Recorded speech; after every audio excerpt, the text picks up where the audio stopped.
I thought I was going home with both of them. I'm 53 and I've spent half my life building a family I believed was unshakable. My husband Mark and I had been married for 28 years, and my mother, 76, sharp as ever, living alone since Dad passed, had become the center of our world in ways I didn't fully recognize until that night. We were supposed to fly to Hawaii together, the three of us, a 10th anniversary trip for a vacation home we'd bought on Maui. Mom had helped us with the down payment years ago, back when Mark's construction business was just getting off the ground. She never asked for repayment. She said family doesn't keep score. I believed her. I believed him too. It was a Tuesday evening, 6:30 exactly, when everything fractured. We were at the dining table, finishing a simple pasta dinner. Mom had made her famous garlic bread, the kind that fills the whole house with the smell of butter and herbs. She was laughing about something she'd seen on the news, her reading glasses slipping down her nose the way they always did. Mark was quiet, pushing his fork through his food, barely eating. I asked if he was feeling all right. He said he was fine. Then, just as I was reaching for my water glass, he stood abruptly and motioned toward the kitchen. He didn't say anything, just jerked his head in that direction. I followed, confused, wiping my hands on a napkin. The kitchen was dim, only the overhead light above the sink casting a weak glow. He turned to face me, his jaw tight, his eyes not quite meeting mine. He spoke in a low hiss, like he didn't want Mom to hear from the other room. "Leave her behind. Your mom is not coming." I stared at him, certain I'd misheard. The dishwasher was humming softly in the background, and I could hear Mom's fork scraping against her plate in the dining room. I asked him to repeat himself. He did, slower this time, each word landing like a stone. "She's not coming on this trip. I already decided." I felt my stomach twist. I asked him what he meant, why he would say that. He crossed his arms, leaning back against the counter. "She's getting too old, too much trouble. I don't want to deal with it." I couldn't process it. This was the same man who'd hugged my mother at the airport last Christmas, who'd helped her plant tomatoes in her backyard last spring, who'd called her every Sunday to check in when I was working late. I told him we'd planned this for months. The tickets were bought. She was packed. He shrugged, like it was nothing. "Cancel hers. I'll take the business class seat. She doesn't need it anyway." Something cold settled in my chest. I didn't argue. I didn't shout. I just nodded slowly and told him I'd handle it. He seemed satisfied with that, brushing past me to grab a beer from the fridge. I stood there for a moment, staring at the tile floor, at the faint scuff marks near the base of the island where Mom had dropped a pot last Thanksgiving. Then I pulled out my phone and quietly called the airline. I didn't cancel her ticket. I upgraded it. I moved her into Mark's business class seat and shifted him to coach. The representative asked if I was sure, and I said yes, very sure. She processed it without another question. It cost me $342. I paid it with the credit card Mom had given me years ago, the one linked to her account that she'd insisted I keep for emergencies. This felt like an emergency. That night, I didn't sleep. I lay next to Mark in the dark, listening to him breathe, wondering how long he'd been hiding this. Mom was in the guest room down the hall, probably reading one of her mystery novels, completely unaware. I thought about all the times he'd smiled at her, all the family dinners, all the moments I'd taken as proof of his love. I thought about the way he'd dismissed her so easily, like she was luggage he didn't want to carry. The next morning, we left for the airport at 8:15. Mom was cheerful, rolling her small suitcase behind her, wearing the floral blouse I'd bought her for Mother's Day. Mark was silent, checking his phone, his duffel bag slung over one shoulder. I drove. No one spoke much. I kept my eyes on the road, my hands steady on the wheel. We checked in at the counter, and I handed over our IDs and boarding passes. The agent scanned them, printed the luggage tags, and smiled at Mom. She told her to have a wonderful trip. Mom beamed. Mark stood a few feet away, scrolling through emails. When we got to security, I told them I needed to use the restroom and that I'd meet them at the gate. Mom nodded and squeezed my hand. Mark didn't even look up. I didn't go to the restroom. I stood near a coffee kiosk, watching them disappear through the security line. Then I waited. 20 minutes later, my phone buzzed. It was Mark, calling. I let it ring. He called again. I answered on the third ring. His voice was sharp, almost frantic. "Where's Mom?" I asked him what he meant. He said she wasn't at the gate, that he'd been looking everywhere. I told him calmly that she'd be there soon, that maybe she'd stopped at a shop. He hung up. I stayed where I was, sipping a lukewarm latte, watching passengers stream past. Then I saw him. He was moving fast through the terminal, his face flushed, his bag slapping against his side. He was shouting something I couldn't quite hear. I walked toward the gate slowly, letting him get there first. When I rounded the corner, I saw him stop cold in the middle of the aisle. His mouth fell open. His face went pale. Mom was sitting in his business class seat, 3A, right by the window. She had her book open, her reading glasses perched on her nose, completely at ease. She glanced up when she saw him, smiled, and waved. He stood there frozen, staring at the boarding pass in his hand. Then he looked at me. I met his eyes and didn't say a word. He walked up to me slowly, his voice low and tight. "What did you do?" I told him I handled it, just like he'd asked. He looked back at Mom, then at his boarding pass again. 28C. Middle seat coach, near the back. He opened his mouth to say something, but the gate agent called for boarding. I walked past him, took Mom's hand, and led her down the jetway. Mark followed several minutes later, after they'd called his zone. I didn't turn around to watch. On the plane, Mom leaned over and whispered that the seat was wonderful, that she'd never flown business class before. I told her she deserved it. She patted my arm and settled in with her book. I sat in the row behind her, staring out at the tarmac, at the ground crew loading luggage into the belly of the plane. I thought about how easy it had been for him to try to leave her behind, how quickly he'd turned cruel.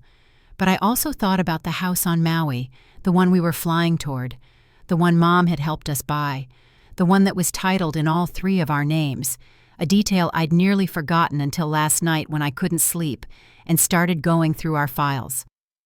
Mom owned a third of that property. Mark had never mentioned it, not once in 10 years. I wondered if he'd forgotten too, or if he'd been counting on me never to remember. When we landed 5 hours later, Mark was silent. He grabbed his bag from the overhead bin without a word and walked off the plane ahead of us. Mom and I took our time, collecting our things, thanking the flight attendants.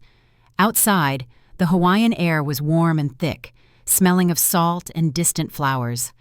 Mom took a deep breath and smiled. She said it felt like coming home. Mark rented a car and drove us to the house without speaking. The silence was heavy, suffocating.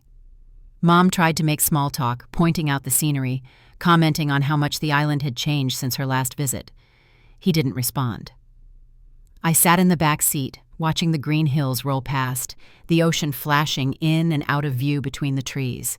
The house was exactly as I remembered it, perched on a hillside with wide windows overlooking the water. Mom's favorite rocking chair was still on the lanai, the one she'd picked out when we first furnished the place. She went straight to it, settling in with a contented sigh.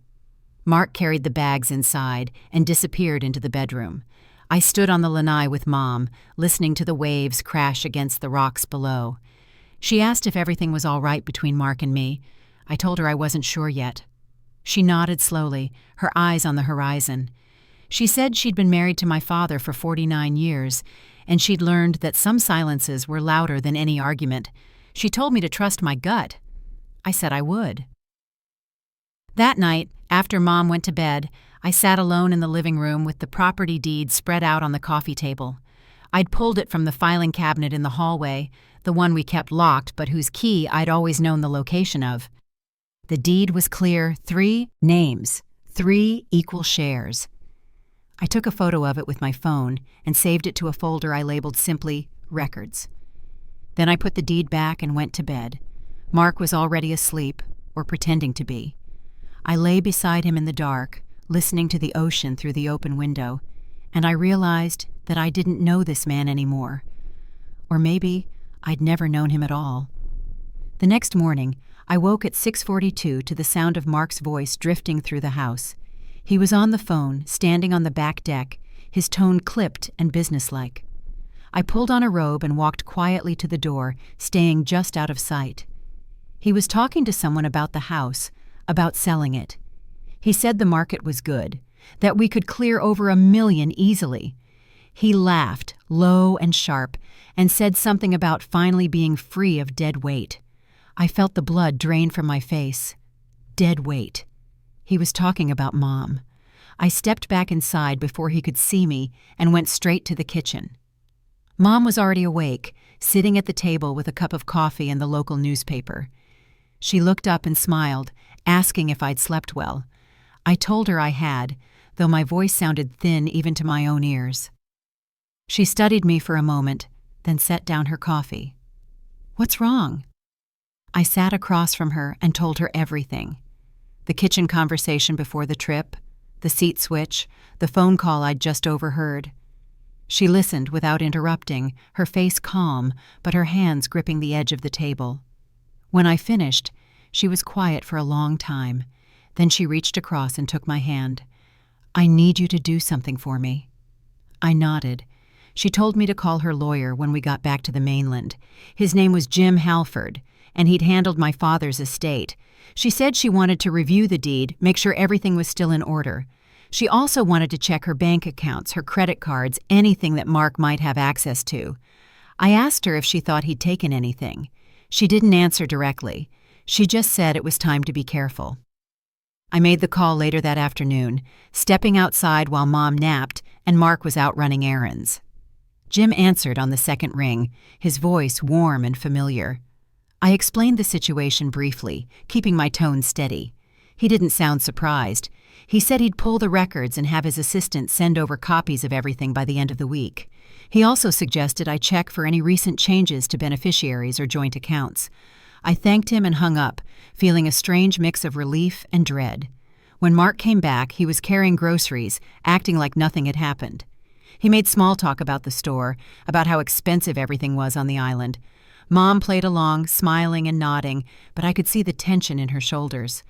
That night, we ate dinner on the lanai, grilled fish and rice, and Mark was almost charming again, telling stories about a job site, back home, making Mom laugh. I watched him closely, searching for cracks in the performance. The rest of the trip passed in a strange fog. Mark continued to act normal, even affectionate at times. But I couldn't shake the image of him on that deck, talking about selling the house, calling my mother dead weight. I kept my phone close, checking email obsessively, waiting for Jim's records to arrive. Mom and I went on walks along the beach, just the two of us, and she talked about my father, about the life they'd built, about how important it was to know your own worth. On the fourth day, Jim's email came through. I opened it in the bathroom with the door locked, my hands shaking slightly. The attachments loaded slowly, one by one.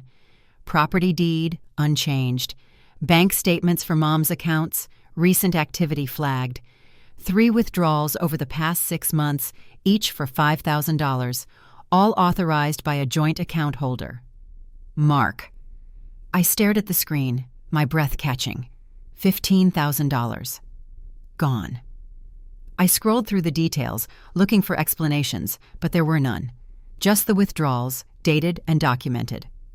I forwarded the email to my own lawyer, a woman named Sandra Voss, who'd helped me with a contract dispute years ago. I asked her to review it discreetly. She replied within an hour, saying she'd look into it and get back to me by Monday. I didn't tell Mark. I didn't tell Mom yet either. I needed to be sure first, needed to understand the full scope before I said anything. But I started watching him differently.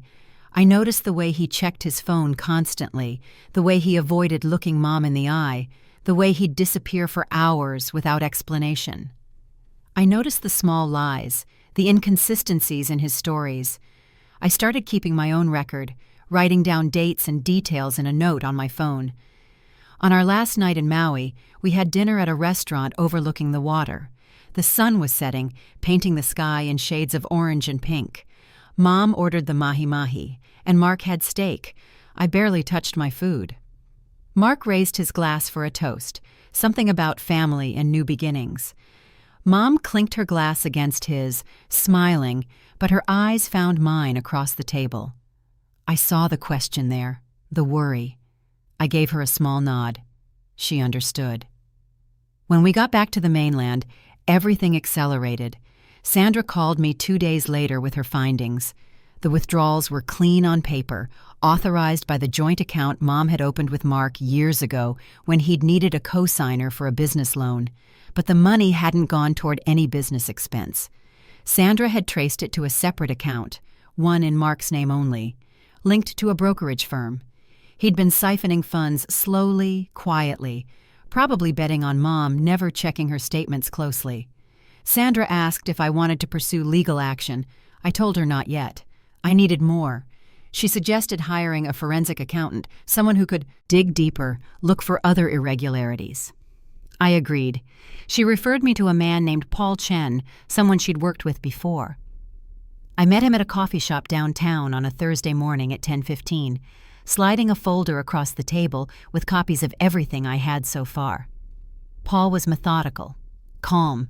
He asked questions about Mom's financial history, about Mark's business, about any large purchases or investments in the last few years. I told him about the Maui house, about the construction business, about a boat Mark had bought last summer. Paul made notes, nodding occasionally. He said he'd need access to more records, bank statements going back at least 5 years, credit card activity, tax returns if possible. I told him I'd get whatever he needed. That weekend, I went to Mom's house while she was at her book club. I had a key, had always had one. I went through her filing cabinet, pulling out years of paperwork, organizing it into stacks on her dining room table. Bank statements, investment summaries, insurance policies, the deed to her own home. I photographed everything with my phone, uploading it to a secure cloud folder Paul had set up. It took 3 hours. When I got home, Mark was in the garage, working on something. I walked past without speaking, went straight to our bedroom, and locked the door. I sat on the edge of the bed, staring at the photos on my phone, at the proof of my mother's trust, at the evidence of my husband's betrayal. I thought about the years we'd spent together, the life we'd built, the moments I'd thought were real. I wondered how much of it had been a lie. Paul called me Monday evening at 7:30 with his preliminary findings. His voice was gentle but firm. He'd found more withdrawals, older ones, going back 3 years. Small amounts at first, a few hundred here and there, then escalating. In total, he estimated Mark had taken close to $38,000 from Mom's accounts. Some of it had gone into the boat, some into the brokerage account, some into cash withdrawals that couldn't be traced.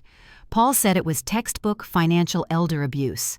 He asked if I wanted him to prepare a formal report. I said yes. I didn't confront Mark that night. I needed the report first, needed something concrete I could hand to a lawyer, to the authorities if it came to that. But I stopped pretending everything was fine. I moved into the guest room, telling him I wasn't sleeping well and didn't want to disturb him. He seemed relieved, didn't even question it. Mom called every day, asking how I was, if there was anything she could do. I told her to sit tight, that I was handling it. She trusted me. I couldn't let her down. Paul's full report arrived 6 days later, a 23-page document detailing every transaction, every discrepancy, every red flag. I read it twice, front to back, absorbing the weight of it. Then I called Sandra and scheduled a meeting for the following afternoon. I also called Jim Halford, Mom's lawyer, and asked him to join us. He agreed without hesitation. The meeting was in Sandra's office, a small space downtown with a view of the courthouse. Jim arrived first, shaking my hand, his face serious. Sandra came in a few minutes later, carrying a leather folio and a cup of coffee. We sat around her desk, and I handed them each a copy of Paul's report. They read in silence, flipping through pages, occasionally making notes. When they finished, Sandra looked up at me. "This is more than enough. We can file a civil suit, possibly press for criminal charges depending on how the DA's office wants to handle it." Jim nodded in agreement. He said Mom needed to be informed immediately, that she had a right to know what had been done to her. I told them I'd talk to her that night. Sandra asked if I was prepared for what came next, for the fallout, for the end of my marriage. I said I was. I wasn't sure if that was true, but I said it anyway. I drove to Mom's house after the meeting, arriving just before sunset. She was in her garden, watering the tomatoes, her back to me. I stood on the porch and called her name. She turned, shading her eyes against the low sun, and smiled. Then she saw my face, and the smile faded. She set down the hose and walked toward me. We sat on her back steps, the air cooling, the sky turning purple. I told her everything.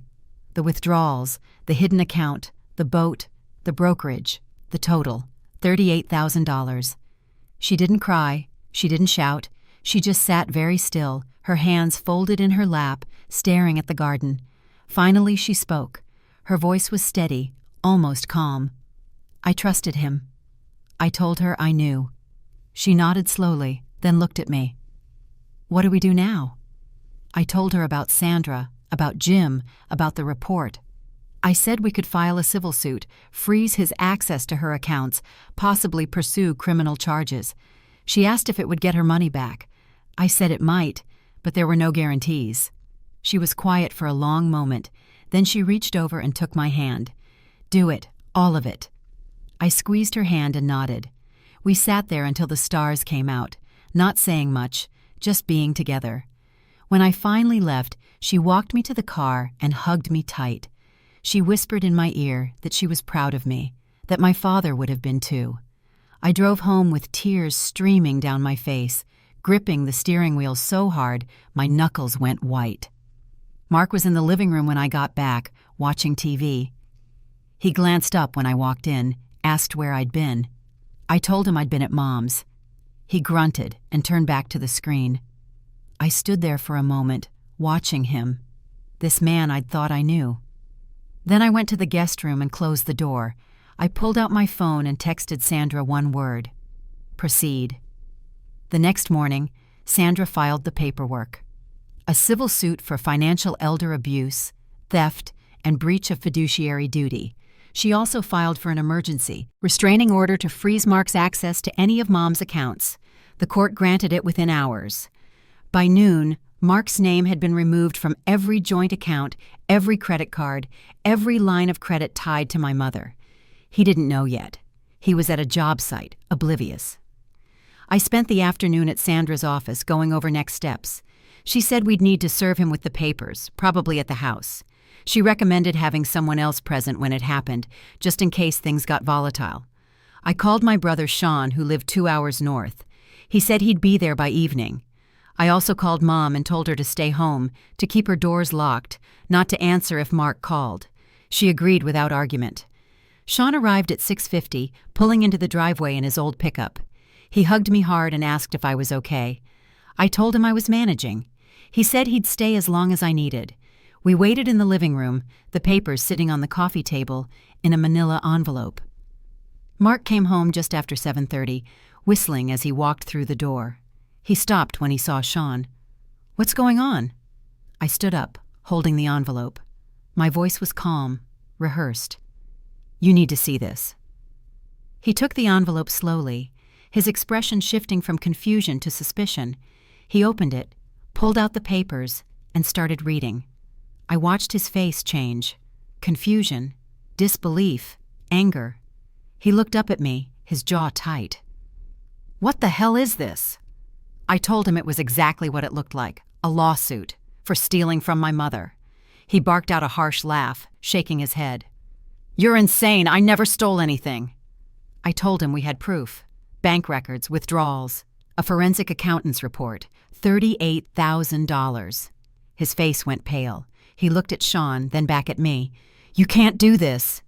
I said I already had. He crumpled the papers in his fist and threw them on the floor. Sean stood up, stepping between us. Mark pointed at me, his hand shaking. "You're going to regret this." I met his eyes and didn't flinch. I told him the only thing I regretted was not seeing him clearly sooner. He stormed out, slamming the door so hard the windows rattled. Sean and I stood in the silence, listening to his truck peel out of the driveway.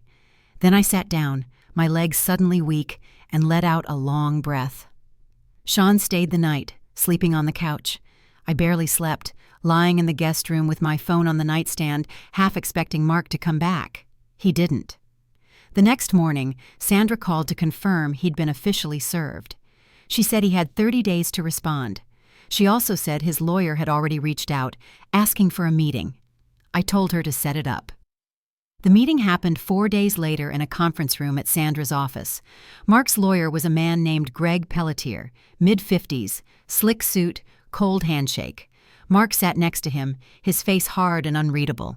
Sandra, Jim, and I sat across the table. Greg opened with a statement, claiming the withdrawals were legitimate, that Mark had been helping manage Mom's finances at her request. Sandra cut him off, sliding Paul's report across the table. She told him to read page 7. Greg skimmed it, his expression tightening. Page 7 detailed a withdrawal of $5,000 on a date when Mom had been in the hospital recovering from a minor surgery. There was no way she'd authorized it. Greg cleared his throat and said he'd need time to review the full report. Sandra told him he had a week. The meeting ended there. As we left, Mark grabbed my arm in the hallway. His grip was tight, almost painful. He leaned in close, his voice low. "You really want to destroy me?" I pulled my arm free and looked him in the eye. "You destroyed yourself." I walked away, Sandra and Jim flanking me. Behind us, I heard Greg telling Mark to calm down, to let him handle it, but I didn't look back. Over the next 2 weeks, more evidence surfaced. Paul found additional withdrawals, smaller ones, hidden in secondary accounts Mark had opened using Mom's information. It brought the total to just over $47,000. Sandra amended the lawsuit, adding identity theft and fraud to the list of charges. Jim also discovered that Mark had tried to refinance Mom's house last year without her knowledge. The application had been denied due to insufficient income verification, but the attempt was documented. It was another piece of the puzzle, another thread in the pattern of control and manipulation. I started going through our own finances, looking for other signs. I found a credit card I didn't recognize, opened in my name with a balance of $12,000. Charges for restaurants I'd never been to, hotels I'd never stayed at. I confronted Mark over the phone, my voice shaking with rage.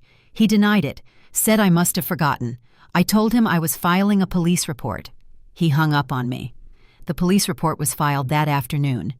The officer who took my statement was a woman named Detective Ellen Morris, patient and thorough. She said financial crimes were hard to prosecute, but the evidence I had was strong. She opened a case file and said she'd be in touch. I left the station feeling hollow, exhausted. Mom held up better than I did. She was angry, yes, but she channeled it into action. She started attending support groups for elder abuse survivors, meeting other people who'd been victimized by family members. She became something of an advocate, sharing her story, encouraging others to speak up. I went with her to a few meetings, sitting in the back, listening to people talk about stolen life savings, forged signatures, coerced property transfers. It was overwhelming. It was also galvanizing. At one meeting, a woman named Carol approached us afterward. She was in her early 60s, sharp-eyed and steady. She said she'd been through something similar with her son-in-law, and she'd connected with a nonprofit that helped victims of financial elder abuse navigate the legal system. She gave Mom a card, told her to call if she needed anything. Mom pocketed the card and thanked her. Later, in the car, she told me she was going to call. She said she wanted to help others the way Carol was helping her. By the end of the month, Mark's lawyer had filed a response to the lawsuit. It was predictably defensive, denying all allegations, claiming the withdrawals were gifts, that Mom had been aware and approving. Sandra tore it apart in her counter-filing, citing the forensic report, the hospital records, the refinance attempt. She also subpoenaed Mark's bank records, his business accounts, his tax returns. Greg fought it, but the judge sided with us. Discovery was granted. The records arrived in waves, boxes of documents, spreadsheets, statements. Paul went through them methodically, highlighting discrepancies, tracing money flows. He found more. A loan Mark had taken out using the Maui house as collateral without Mom's or my consent. It was technically legal because of the joint ownership, but Sandra said it was grounds for another claim, breach of trust and fiduciary duty. She filed a motion to freeze any further action on the loan. The judge granted it. Mark was unraveling. He called me late one night, drunk, rambling about how I'd ruined his life, how he'd given me everything, how I was ungrateful. I listened without saying a word, then hung up and blocked his number.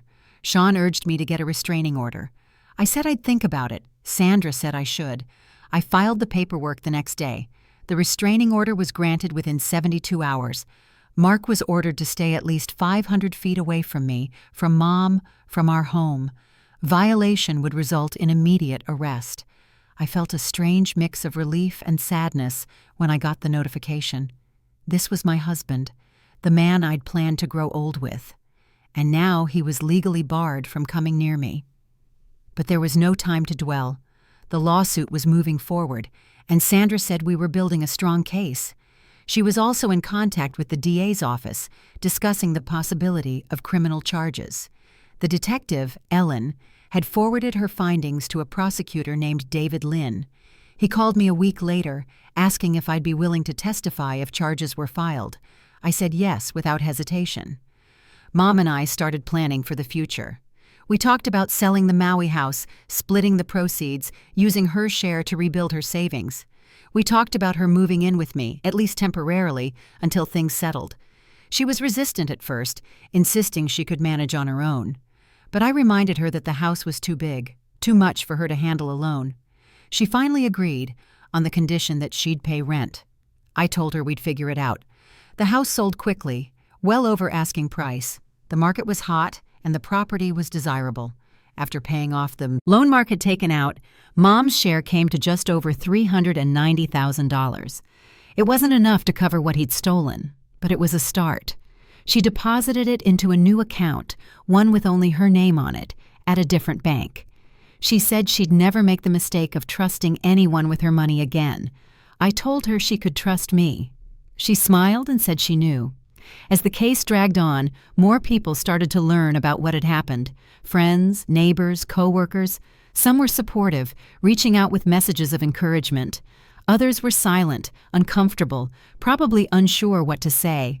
A few sided with Mark, accusing me of overreacting, of being vindictive. I stopped caring what they thought.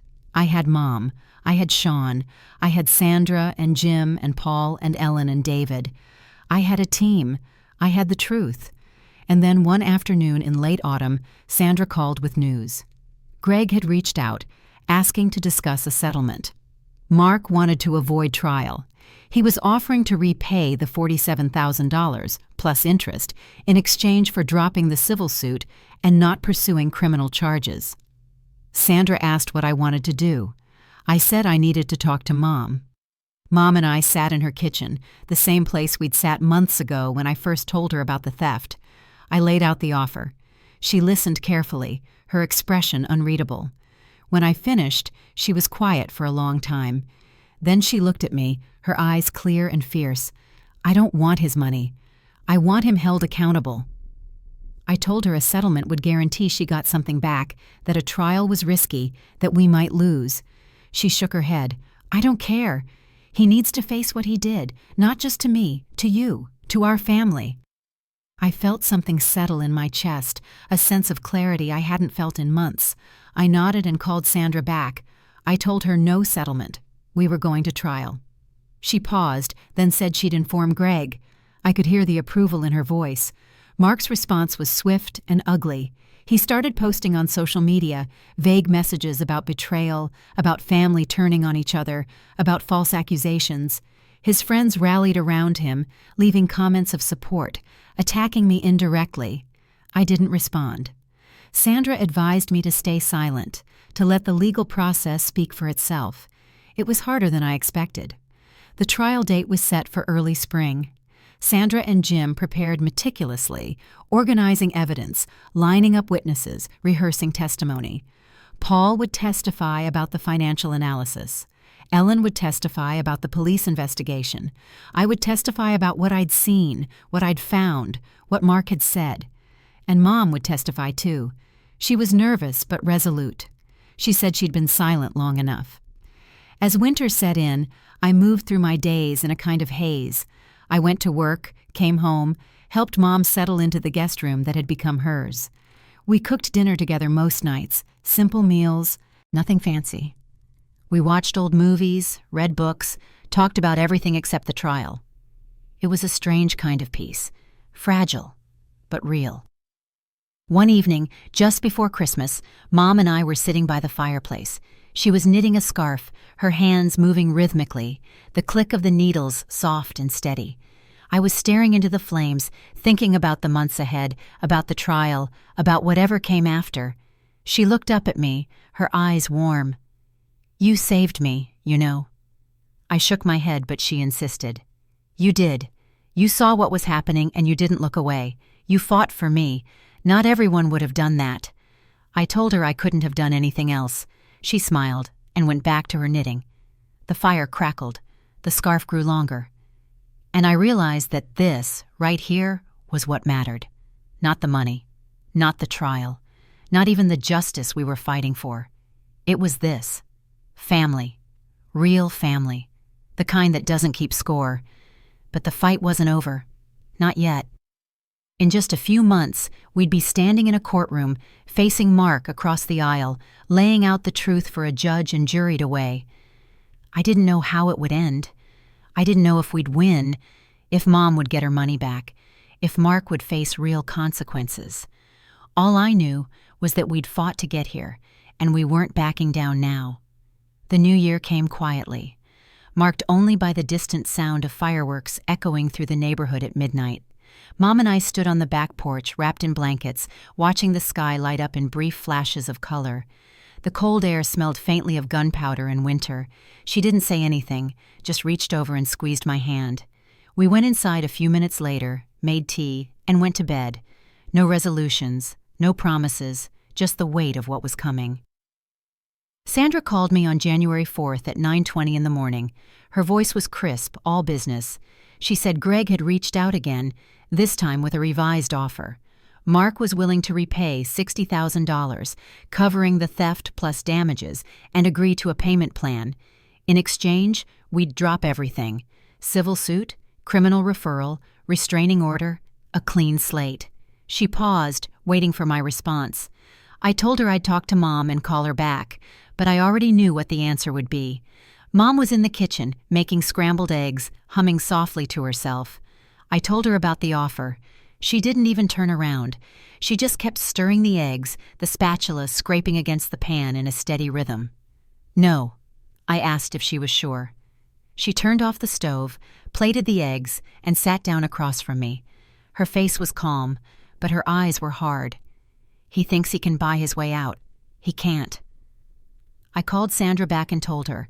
She said she'd inform Greg and that we should prepare for trial.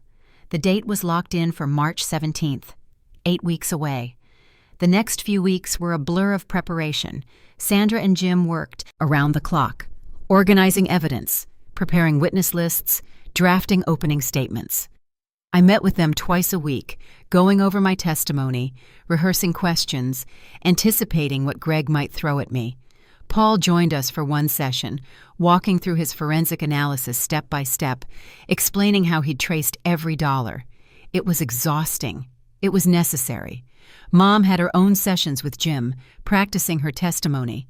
She was nervous, her hands shaking slightly whenever we talked about it. But she never wavered. She said she'd tell the truth, plain and simple, and let the jury decide. I admired her for that. I wasn't sure I could be as steady. One afternoon in late January, I got a call from Detective Ellen Morris. She said the DA's office had decided to move forward with criminal charges.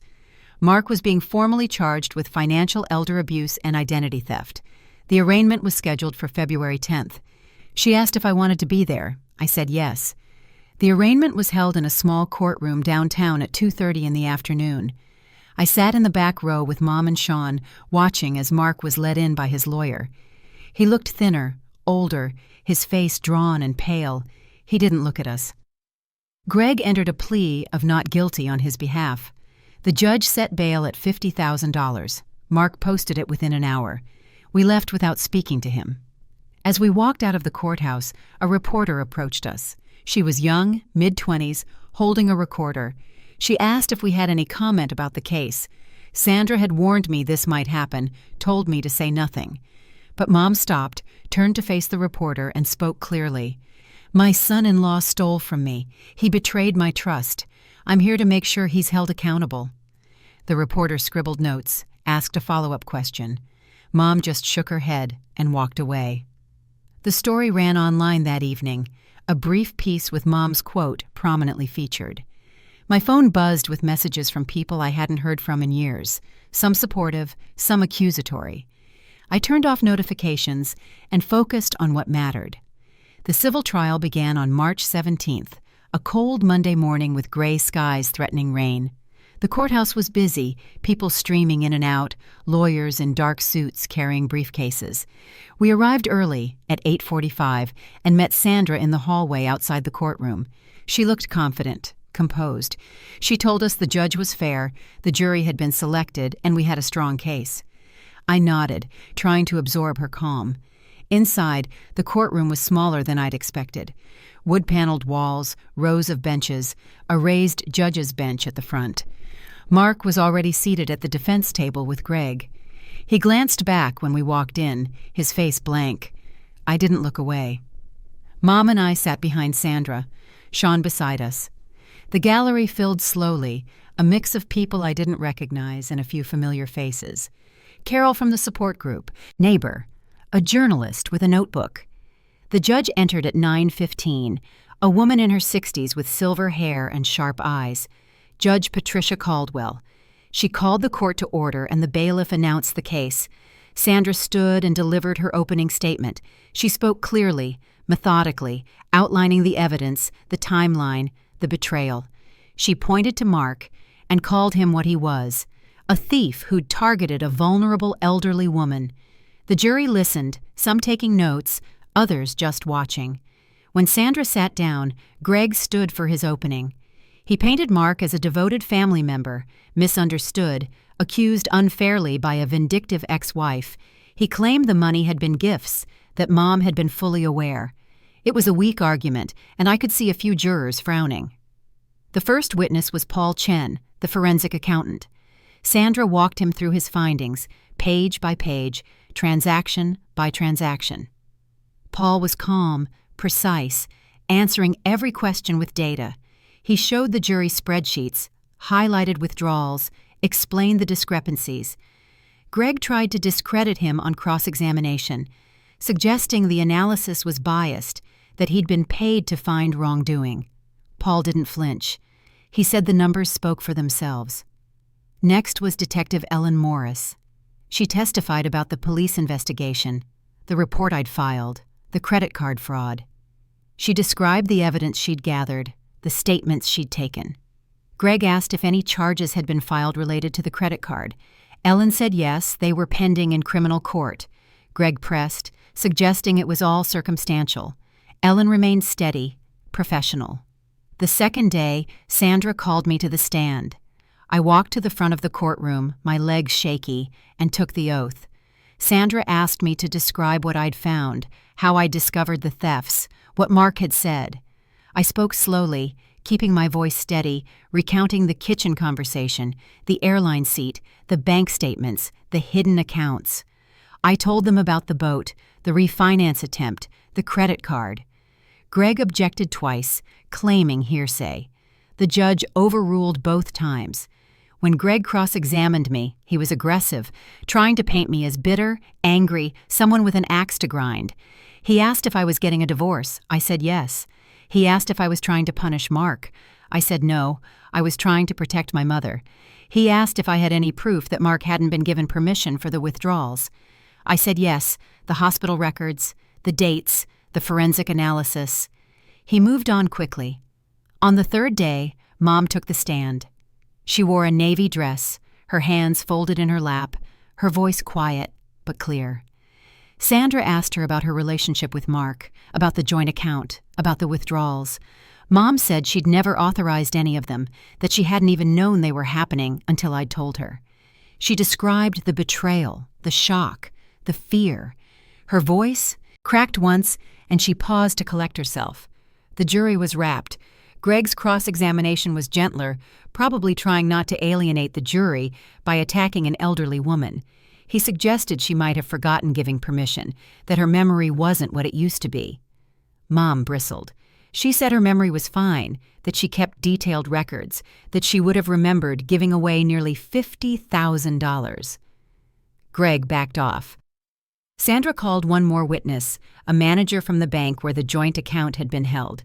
She testified that withdrawals of that size typically required in-person authorization or a written request. There were no records of either. Greg had no questions. On the fourth day, Greg called Mark to the stand. It was a calculated risk, and I could see Sandra tense beside me. Mark took the oath and sat down, his face composed. Greg walked him through his version of events. Mark claimed he'd been helping manage Mom's finances at her request, that the withdrawals were for investments he was making on her behalf. He said the boat and the brokerage account were separate, unrelated. He said he'd planned to repay everything once the investments matured. It was smooth, rehearsed, almost believable. Then Sandra stood for cross-examination. She was methodical, surgical.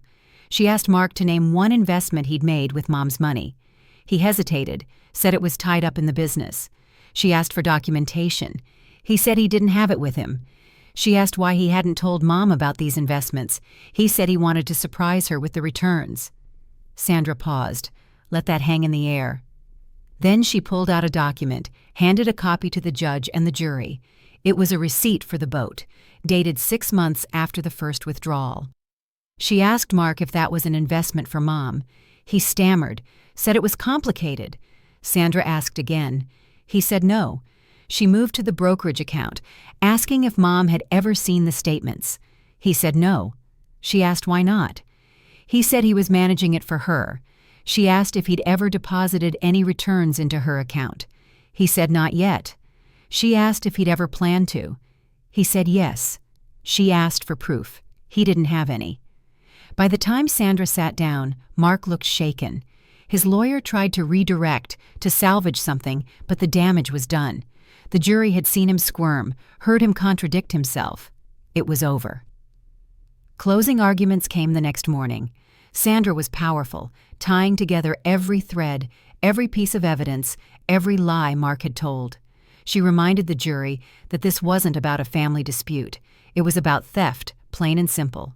She asked them to hold Mark accountable, to send a message that financial elder abuse wouldn't be tolerated. Greg's closing was defensive, grasping at doubt, suggesting that the evidence was circumstantial, that the jury couldn't be certain. It fell flat. The jury deliberated for 4 hours. We waited in a small conference room down the hall, not talking much, just sitting in the heavy silence. Sandra checked her phone occasionally, made notes on a legal pad. Mom stared out the window. Sean paced. I just sat, hands in my lap, trying not to think. At 3:50 in the afternoon, the bailiff came to get us. The jury had reached a verdict. We filed back into the courtroom, took our seats. The jury foreman stood, a middle-aged man in a sweater vest. The judge asked if they'd reached a verdict. He said they had. She asked him to read it. We find in favor of the plaintiff on all counts. The courtroom erupted in whispers. I felt Mom's hand grab mine, her grip tight. The judge asked for quiet, then asked the foreman to continue. He read the damages. $47,000 in restitution, plus $23,000 in punitive damages and legal fees. $70,000 total. The judge thanked the jury and dismissed them. Then she looked at Mark. Mr. Hayes, you've been found liable for financial elder abuse and fraud. You will pay the full amount awarded within 90 days, or face additional penalties including wage garnishment and seizure of assets. Do you understand? Mark nodded, his face ashen. Greg stood and said something about filing an appeal. The judge told him to file whatever he wanted, but the judgment stood. She banged her gavel, and it was done. We walked out of the courtroom into a small crowd. Carol was there, hugging Mom, tears streaming down her face. The reporter from before approached, asked for a comment. This time I spoke. Justice was served today. That's all that matters. Mom nodded beside me, adding one more thing. And maybe now other families will know they don't have to stay silent. The reporter scribbled furiously. We walked out into the late afternoon light, the sky finally clear after days of gray. Sean drove us home, and we sat in the living room, the three of us, not saying much. Just breathing, just existing in the relief of it. The criminal trial followed 6 weeks later. It was faster, more focused. The DA, David Lynn was sharp and efficient. He called many of the same witnesses, presented the same evidence, but with a different framing. This wasn't about money. This was about abuse of trust, exploitation of a vulnerable person. The jury convicted Mark on both counts: financial elder abuse and identity theft. The judge sentenced him to 18 months in prison, followed by 3 years of probation. He also ordered full restitution, which overlapped with the civil judgment. Mark was led out of the courtroom in handcuffs. I watched him go, feeling nothing. No satisfaction, no anger, just a kind of hollow finality. In the weeks that followed, life started to normalize.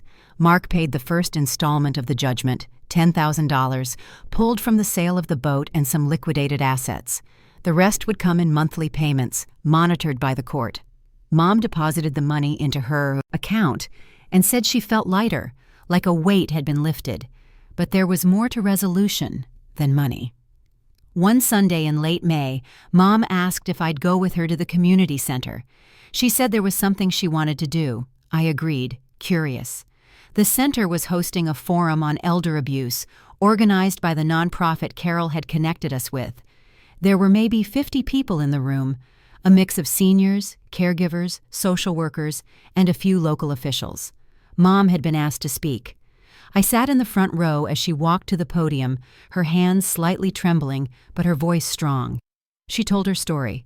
Not all of it, just the outline, the betrayal, the theft, the fight for justice. She talked about how isolating it had been, how ashamed she'd felt at first, like she'd been foolish to trust. But she also talked about fighting back, about refusing to be silent, about the importance of community and support. When she finished, the room erupted in applause. Several people stood. A few were crying. Afterward, people approached her, thanking her, sharing their own stories. One woman, probably in her 70s, hugged Mom and whispered that she'd been too scared to report her nephew for stealing from her. But now she was going to try. Mom held her hand and gave her Carol's number. The woman left with tears in her eyes, but a determined set to her jaw. Over the summer, Mom became more involved with the nonprofit. She spoke at workshops, met with victims, helped draft informational pamphlets about recognizing financial abuse. She even testified at a state legislative hearing about strengthening protections for elderly victims. I went with her, sitting in the back of the chamber, watching her speak truth to power. She was eloquent, fierce, unshakable. I'd never been prouder. My own life shifted too. The divorce from Mark was finalized in July. It was swift, uncontested. I kept the house, the car, my retirement accounts. He kept his business, what was left of it, and his debts. We didn't speak at the final hearing. Our lawyers signed the papers, the judge stamped them, and that was it. 28 years reduced to a stack of documents. But I wasn't alone.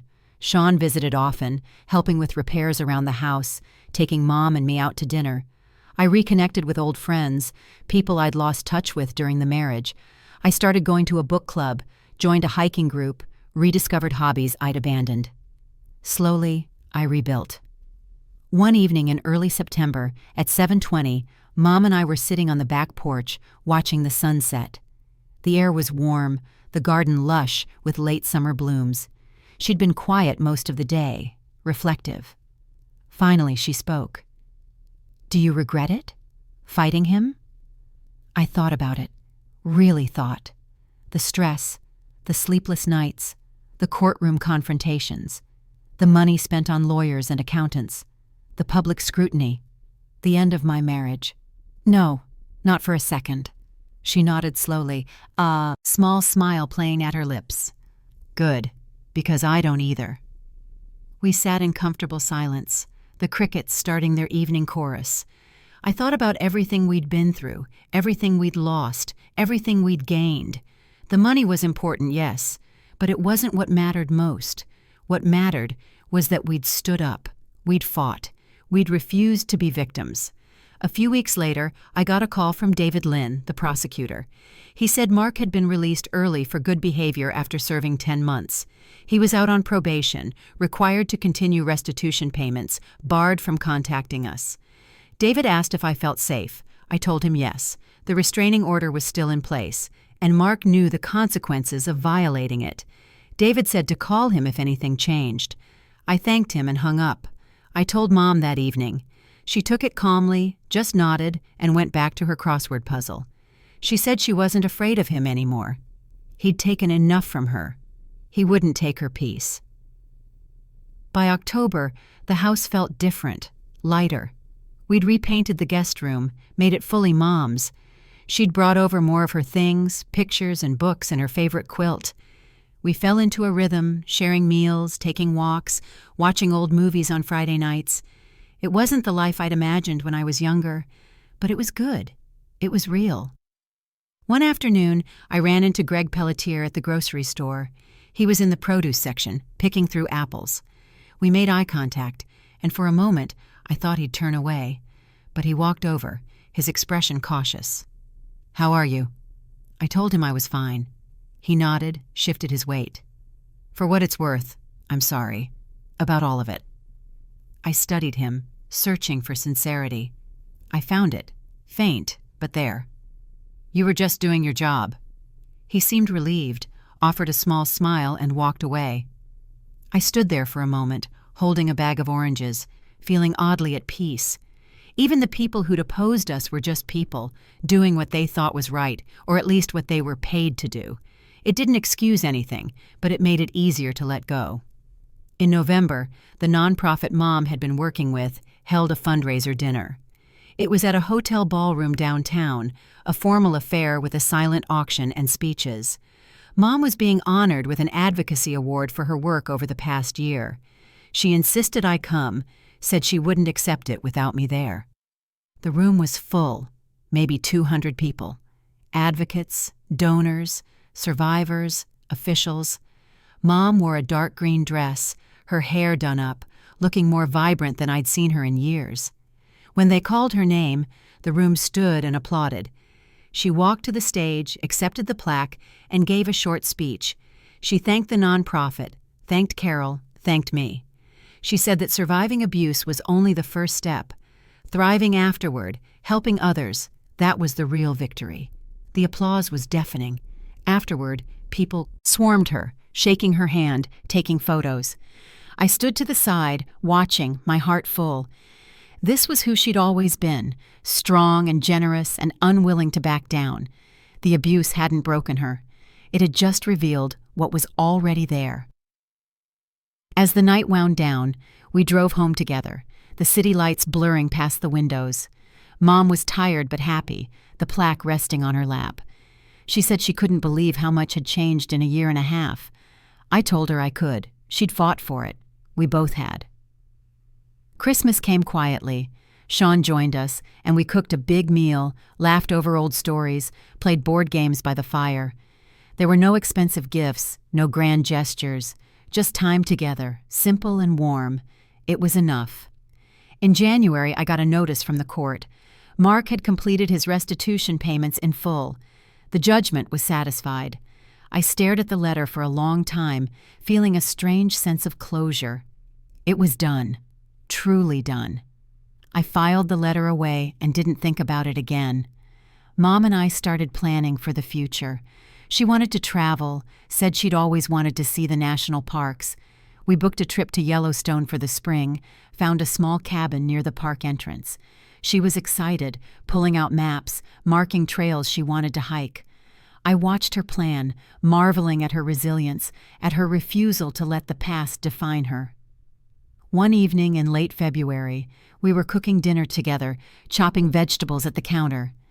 The radio was on, playing some old jazz tune. Mom was humming along, her hands moving with practiced ease. I asked her if she was happy. She looked up, surprised by the question. "Yes. Are you?" I thought about it.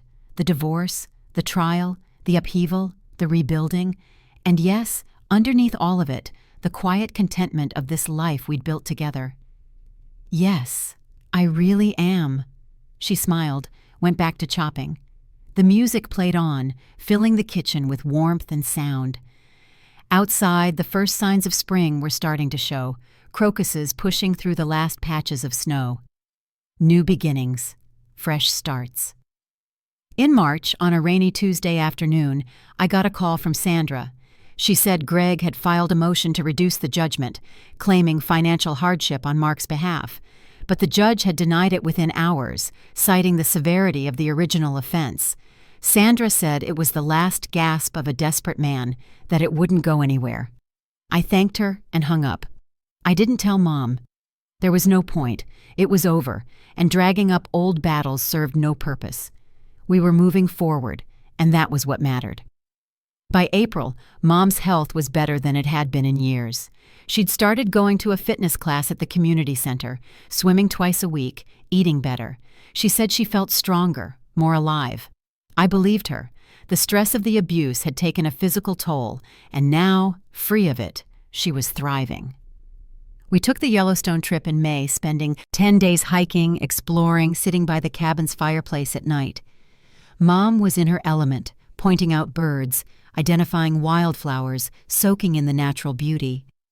One evening, standing by the edge of a crystal-clear lake, she turned to me with tears in her eyes. "Thank you for everything." I hugged her tight, feeling the weight of the journey we'd traveled together, the betrayal, the fight, the victory, the healing. All of it had led here, to this moment, standing beside a pristine lake with my mother, whole and free.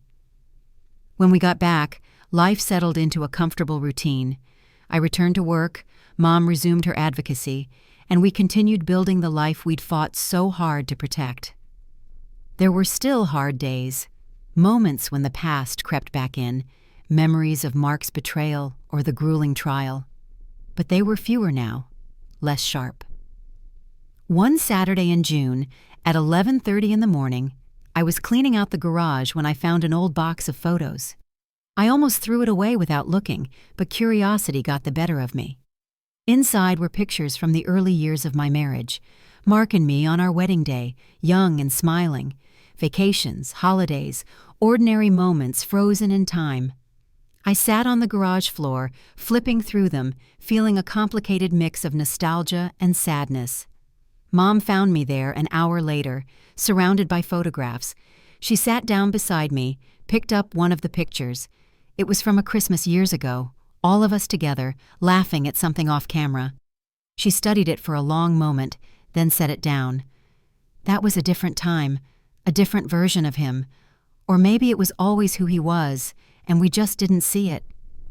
I asked her if she ever missed those days, the illusion of the happy family. She shook her head. "I don't miss lies, even pretty ones." We packed up the photos, put them back in the box, and carried it to the curb for donation. Letting go felt easier than I expected.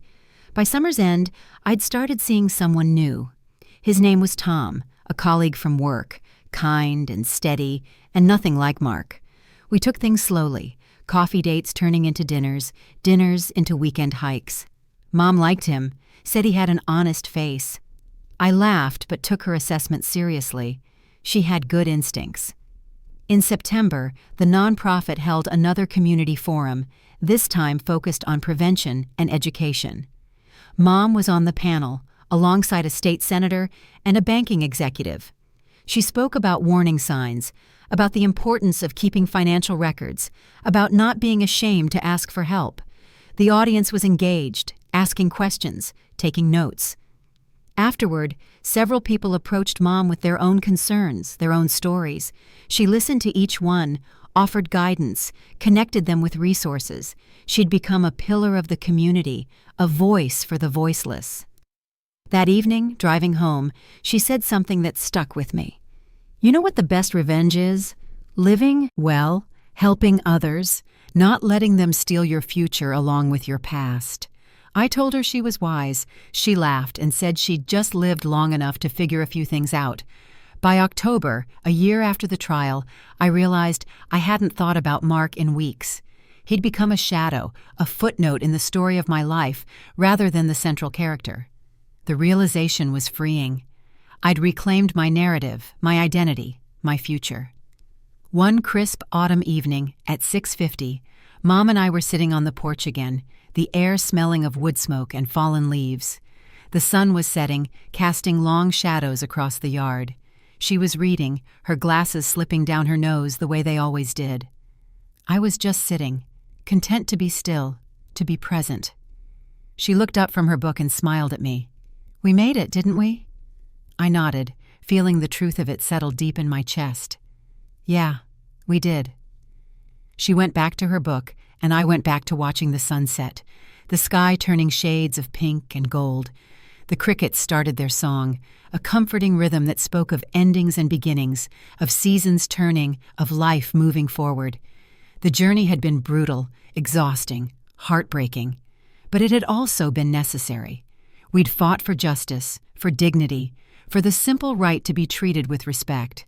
And we'd won, not just in court, but in the quieter, deeper ways that mattered. We'd reclaimed our lives, our voices, our sense of self-worth. Mark was gone, a distant memory, powerless to hurt us anymore. The house was ours. The future was ours. And standing there on the porch, listening to my mother hum softly beside me, I knew with absolute certainty that we were exactly where we were supposed to be.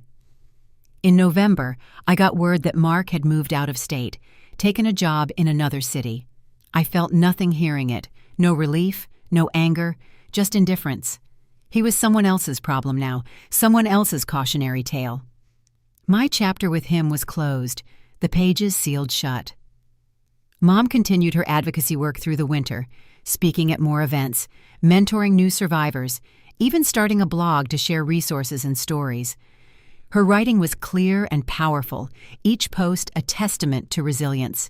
She gained a following, people from across the country reaching out, thanking her, sharing their own experiences.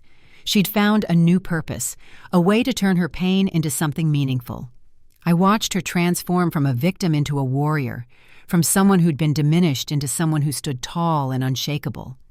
And I realized that the greatest gift we'd given each other wasn't the money recovered or the justice served.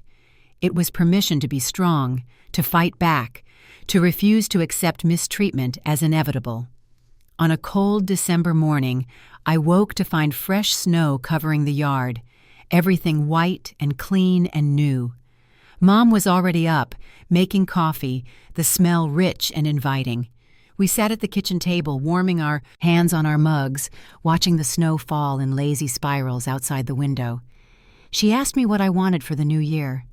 I thought about it, about everything we'd survived and everything we'd built. Just this, just us, just peace. She nodded, her eyes soft and content. Me too. And sitting there in that quiet kitchen, snow falling outside, coffee warming us from within, I realized something fundamental had shifted.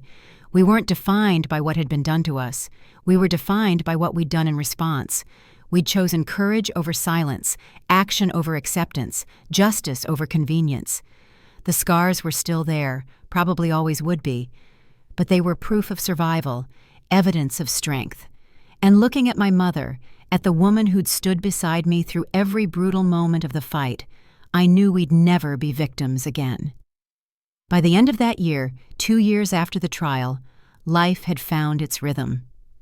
Tom and I were serious, talking about moving in together. Mom had published a short book with the nonprofit, a guide for elder abuse survivors, practical and compassionate. Sean had gotten engaged, planning a spring wedding. The family we'd thought was shattered had reformed, different but whole. One evening in late January, the 3rd anniversary of that dinner, when Mark had told me to leave Mom behind, we sat together in the living room. The fire was crackling, casting warm light across the walls. Mom was knitting, I was reading, the silence comfortable and full. I looked up at her, at this woman who'd given me so much, who'd taught me what real strength looked like, who'd refused to be broken. And I thought about that night, about how close I'd come to just accepting his cruelty, to letting him erase her from our lives. But I hadn't. I'd fought. We'd fought. And we'd won. Mom glanced up, caught me watching her, and smiled. No words needed. We understood each other completely. The betrayal had been devastating, but it had also revealed something essential. The unbreakable bond between us, the fierce loyalty that no amount of money or manipulation could sever. The years stretched ahead, full of possibility. There would be challenges, certainly, moments of difficulty and doubt, but we'd face them together, armed with the knowledge that we'd already survived the worst and come out stronger. And in the quiet of that January evening, with the fire warming us and the snow falling softly outside, I felt a peace I hadn't known in years. We'd taken back our lives, our dignity, our future. We'd refused to be diminished or discarded. We'd stood up, spoken out, and demanded justice. Now I was home, and this time, both of them were with me, my mother and the woman I'd become through the fight. Unshakable, unbreakable, together. Did you enjoy this story? Tell me which city you're listening from. I read every comment. If the story touched you, you can support the channel with a super thanks so I can keep bringing more stories like this every day. Your encouragement really helps. I'd love to hear your thoughts and what moment stayed with you. On the screen, you can see 2 new life stories that I highly recommend. There's plenty more on the channel as well. Don't forget to subscribe and turn on notifications. See you in the next life story. With respect and gratitude.